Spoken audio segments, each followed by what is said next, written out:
Ailleurs, on a parlé des cartels de la drogue. La Chine a vécu la guerre de l'opium. Est-ce que la Côte d'Ivoire n'est pas en train de vivre la guerre de l'or? Est-ce qu'un cartel de l'or n'est pas en train de s'installer? C'est vrai. Nous sommes tous victimes. Nous ne sommes pas tous responsables.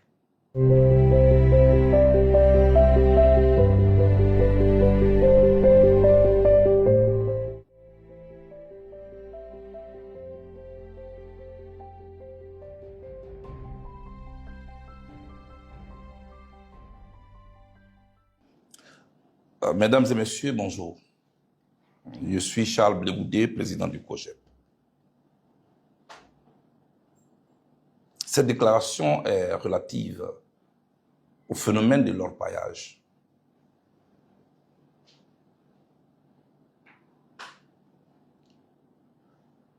L'orpaillage illégal, une autre forme de guerre contre notre pays. Un crime contre les générations présentes et futures. En Côte d'Ivoire, l'orpaillage, autrefois clandestin, se pratique aujourd'hui au vu et au su de tout le monde. Mais surtout au vu et au su de regards malheureusement impuissants. On peut certes le qualifier d'illégal, mais on ne peut plus traiter cette activité de clandestine. L'orpaillage illégal n'est plus une simple activité marginale de survie. Il constitue désormais une atteinte multidimensionnelle aux intérêts fondamentaux de la Côte d'Ivoire. C'est une atteinte à notre territoire.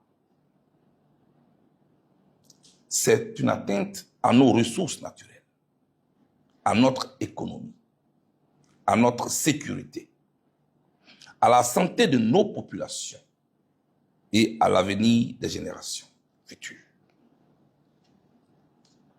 Malgré les efforts engagés par l'État, et c'est ici que je voudrais saluer l'engagement et les efforts de nos gendarmes, de nos policiers, dont les frères d'armes y ont souvent perdu la vie.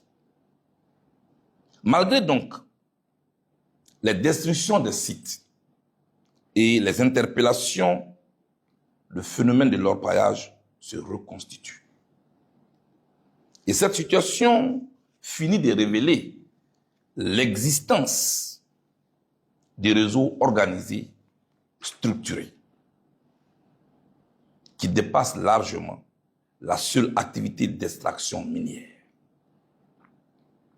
Il est donc nécessaire, de mon point de vue, d'adopter désormais une lecture nouvelle pour changer de paradigme. Ainsi, l'orpaillage ne sera plus considéré comme une simple infraction minière, mais comme un système de prédation organisé contre le patrimoine national. L'orpaillage illégal détruit les terres agricoles, envahit les forêts classées, dégrade les espaces naturels. Il fragilise même l'autorité de l'État sur certaines zones et compromet l'intégrité de notre territoire. L'orpaillage détruit des ressources en eau. Les rivières, les fleuves, les nappes, les lagunes sont polluées par des substances toxiques. Et je voudrais marquer un arrêt ici, une pause. Nous voyageons tous à travers la Côte d'Ivoire. Depuis l'école primaire, en passant par le secondaire jusqu'à l'université, nous connaissons tous les 4 fleuves de notre pays. Le Comoé, le Bandama, le Cavali et le fleuve Sassandra. Ce sont les principaux fleuves. qui alimente la Côte d'Ivoire, qui arrose la Côte d'Ivoire. Ces fleuves-là, aujourd'hui, sont méconnaissables. La couleur a changé. Moi, je me rappelle, je suis allé à Sassandra pour le café politique. J'ai voulu aller me balader au bord du fleuve Sassandra. J'ai été choqué de ce que j'ai vu. Ce fleuve a changé de couleur. Je suis allé à Kounoubé, un village dans le sud de Komoé, que tout le monde connaît, ceux qui ont lu les phrases de Bintou. Les populations ne peuvent plus pêcher. Chers amis, je le dis pour attirer notre attention sur la gravité de la situation. Cette situation menace directement l'eau potable, menace la pêche, menace l'agriculture et la santé publique. Figurez-vous, pour des gens comme nous qui avons vécu au village, maintenant tout le monde boit l'eau minérale, sinon nous au village, c'est au campement qu'on trouve l'eau potable, qu'on trouve la bonne eau. Mais aujourd'hui, nos populations qui vivent dans les campements sont obligées, contraintes de venir au village pour trouver de l'eau. Il n'y a plus d'eau parce que nos rivières sont polluées. Parce que les ruisseaux sont pollués. Pollués par quoi? Par l'activité de l'orpaillage. Voilà ce que nous vivons. C'est pourquoi, à mon sens, nous devons désormais regarder l'orpaillage comme une autre forme de guerre contre notre pays et ses populations. Une guerre contre l'eau, qui est une ressource stratégique. Une guerre contre l'agriculture. Une guerre contre l'économie. Une guerre contre l'environnement. Une guerre contre la santé. Ailleurs, on a parlé des cartels de la drogue. La Chine a vécu la guerre de l'opium. Est-ce que la Côte d'Ivoire n'est pas en train de vivre la guerre de l'or? Est-ce qu'un cartel de l'or n'est pas en train de s'installer? Lorsque notre eau est polluée, l'air est pollué, la terre se dégrade. Les poissons qui sont pêchés et consommés vont entrer dans notre sang pour nous donner des maladies. Les exploitants prennent les richesses et nous laissent les maladies. Au cours et autour de ces sites se développe la prostitution. Parce que ce sont des gens qui ont l'argent caché. La propagation de la drogue. La drogue qui hier était un phénomène urbain se trouve aujourd'hui dans nos villages, pire dans nos campements. Les conflits fonciers et la déstructuration des communautés locales et rurales. Pour moi, il s'agit d'une économie parallèle qui a fini de transformer les rapports sociaux, qui fragilise les institutions locales et expose les populations à de multiples risques. C'est vrai que nous regardons seulement les manœuvres, les ouvriers qui sont sur les lieux. Mais pour moi, ce phénomène de l'orpaillage illégal repose sur une chaîne d'acteurs interdépendants. Il y a les organisateurs et les exploitants des sites, c'est vrai. Il y a les superviseurs, les équipes techniques. Il y a les travailleurs sur les sites. Il y a les fournisseurs de matériel et de produits. À ce niveau-là, le mercure, sa vente est interdite en Côte d'Ivoire. Qui alimente donc ces travailleurs-là en mercure? Qui les dédouane à l'aéroport ou au port? Qui sont ces complices qui se cachent derrière la guerre qui se livre contre la Côte d'Ivoire? Il faut poser les bonnes questions pour avoir les bonnes réponses et déployer une réaction à la hauteur de cette menace. Il y a les acheteurs aussi, les collecteurs d'or. Mais s'il n'y a personne pour acheter, s'il n'y a personne pour collecter, mais ces travailleurs ne serviront plus à rien. Il y a les financiers et les bailleurs de fonds. C'est vrai que on va débarquer avec la gendarmerie et la police sur les lieux, déguerpir, détruire. Mais 2 semaines après, 1 mois après, le site se reconstitue. J'ai envie de dire, c'est bien de couper les doigts du corps. Il faut couper la tête de l'orpaillage. Il faut couper la tête de l'orpaillage. Ces gros bonnets qui se cachent derrière, qui proposent de grosses sommes à nos populations. Parce que ce qui ressort, c'est que ce sont les chefs des terres qui donnent l'espace.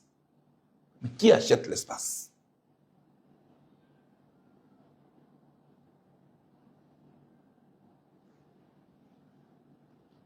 C'est pourquoi je dis que la lutte ne peut donc plus se limiter au seul site d'exploitation et à l'interpellation des travailleurs sur le site. Il faut s'attaquer à toute la chaîne d'exploitation. Des gros financiers, aux commerciaux, aux acheteurs, aux collecteurs. Et donc ceux qui sont là au milieu, qui sont les pauvres manœuvres sur le terrain, vont disparaître. S'il n'y a personne pour acheter la marchandise que toi tu vends, évidemment, tu vas arrêter. C'est pourquoi je répète encore, il faut se poser les bonnes questions. Il y a une économie parallèle et criminelle qui se développe. Parce que toutes ces recettes échappent à l'assiette de l'État. Donc l'État perd à plusieurs niveaux. L'État perd les recettes. L'agriculture perd un coup.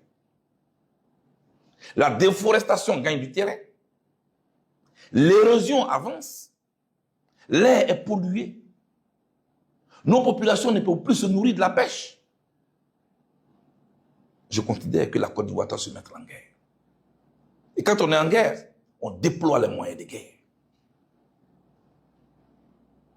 Je propose à ce niveau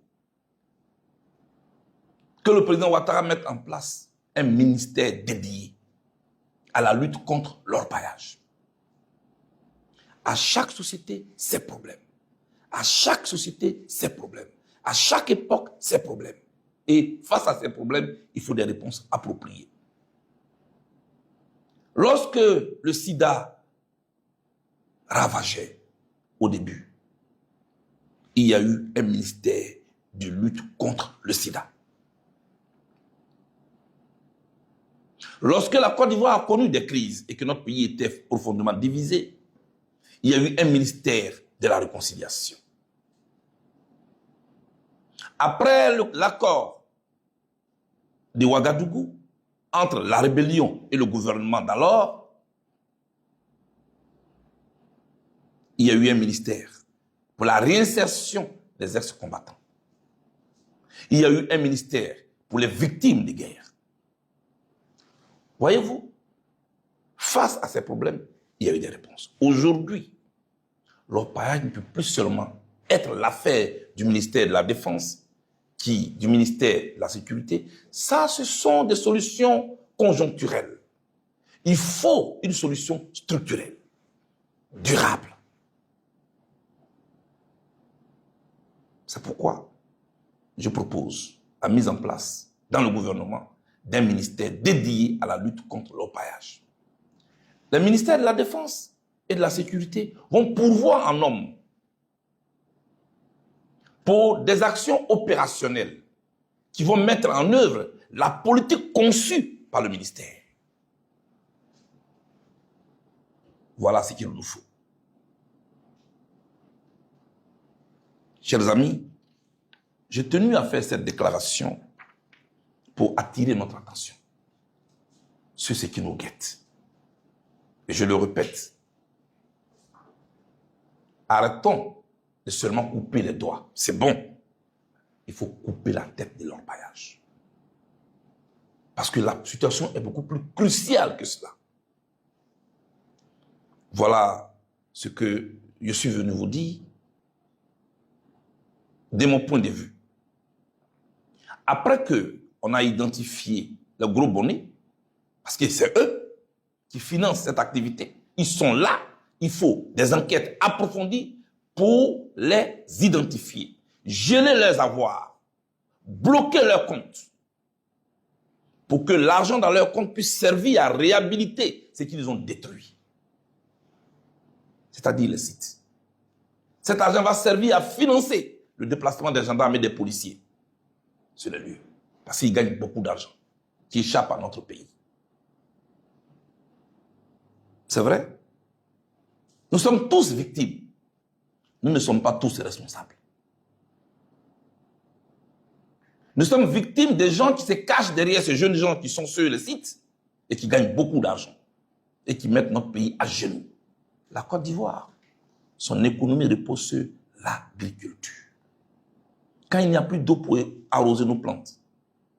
Mais quand l'eau qui existe est polluée, qu'on prend l'eau polluée pour arroser les plantes, les fruits qui vont en sortir seront contaminés. C'est un problème qui n'est plus un problème environnemental. C'est un problème de santé, un problème d'économie, un problème de survie dans ce pays.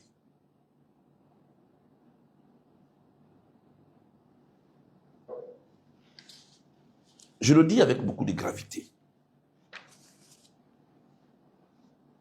Les commanditaires, il faut les rechercher, il faut les trouver. Il faut une coopération sous-régionale, frontalière. Parce qu'en ce qui concerne, par exemple, à Kounoubé, il n'y a pas d'orpaillage là. Mais l'orpaillage se fait au Ghana. Et l'eau transporte tous ces produits toxiques qui viennent polluer la lagune, qui autrefois était notre fierté. Faites un tour à la Côte d'Ivoire, vous verrez. La Côte d'Ivoire, ce n'est pas seulement Abidjan. Quand on ne peut plus boire, quand on ne peut plus respirer, quand on ne peut plus cultiver, on ne vit plus. C'est pourquoi je dis, nous sommes tous concernés parce que c'est notre pays, mais nous ne sommes pas tous responsables.